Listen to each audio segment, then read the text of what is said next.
T90 Bhishma tank इस वक्त आ चुका है हमारे सामने। T90 भारत की आधुनिक सैन्य शक्ति का प्रतीक माना जाता है। हंटर किलर अवधारणा पर इस टैंक को पूरी तरह से डिजाइन किया गया है। लेजर गाइडेड मिसाइलों को फायर करने में यह सक्षम है। इसका बड़ा इंतजार हो रहा था सुमित। T90 भीष्म टैंक इस वक्त अब हमारे सामने। देखिए बिल्कुल T90 और कहते हैं कि इसको करीबन 3 से 4 दशक हो चुके हैं खासतौर पे थल सेना के अंदर, लेकिन इसको एडवांस, इसमें कई चीजें एडवांस की गई हैं। खासतौर पे इसकी गन को कह लीजिए, नाइट विजन आप कह सकते हैं, इसके अंदर कई ऐसे आप कैसे एंटी टैंक मिसाइल या फिर आप इसमें चीजें लगाई गई हैं। और खास बात यह कि भारत के पास ऐसे बेहतरीन टैंक्स, और मुझे ईस्टर्न लद्दाख का वो वाकया भी याद आता है जब इन भारी भरकम टैंक्स को, T90 टैंक्स को या फिर आप T70 टैंक्स को ईस्टर्न लद्दाख के इलाकों में, यानी रेगिस्तान के इलाकों से निकालकर ईस्टर्न लद्दाख के इलाकों में ले जाया गया था।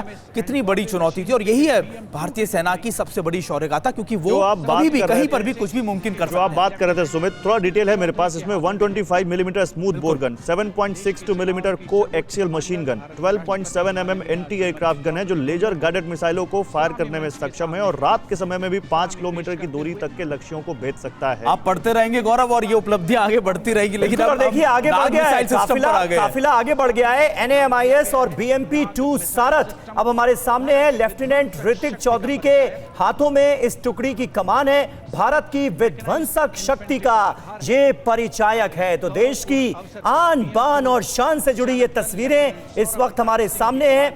और ऑपरेशन स्नो लेपर्ड के दौरान इसने अपनी क्षमता साबित की थी और इस वक्त इस शक्ति को यहां पर प्रदर्शित किया जा रहा है। जिस आत्मनिर्भर भारत की आप बात कर रहे थे, आत्मनिर्भर भारत का सबसे बेहतरीन मिसाल आप कह सकते हैं, क्योंकि DRDO, BEL और लासर एंड टुब्रो ने मिलकर इसको बनाया है। बिल्कुल। और ये तीनों भारतीय कंपनियां हैं जिन्होंने भारत को इतना बेहतरीन हथियार दिया है। जल्दी से कमोडोर बहल, इस पर आपका एक कमेंट चाहूंगा। आत्मनिर्भर भारत की ये झलक कैसी लग रही है आपको? देखिए, आपने बहुत ही इंपॉर्टेंट चीज को आज बताया। कई एरियाज हैं जहां पे भारत ने बहुत प्रोग्रेस किया है, जैसे कि स्पेस में अभी थोड़े दिन पहले डॉकिंग भी की गई थी सैटेलाइट्स के बीच में। हमारे जो पिनाका सिस्टम्स हैं और जो दूसरे आर्टिलरी सिस्टम जो हम एडवांस बना रहे हैं देश के अंदर ही, जिसको हम एक्सपोर्ट भी कर रहे हैं। और साथ साथ में जो प्रलय मिसाइल की बात आपने पहले भी उठाई थी, 150 से 500 किलोमीटर की रेंज की, जो कि LOC, आप बोलते रहिए, ये इन्फेंट्री कॉलम भी आ चुका है, प्लीज आप बोलते रहिए।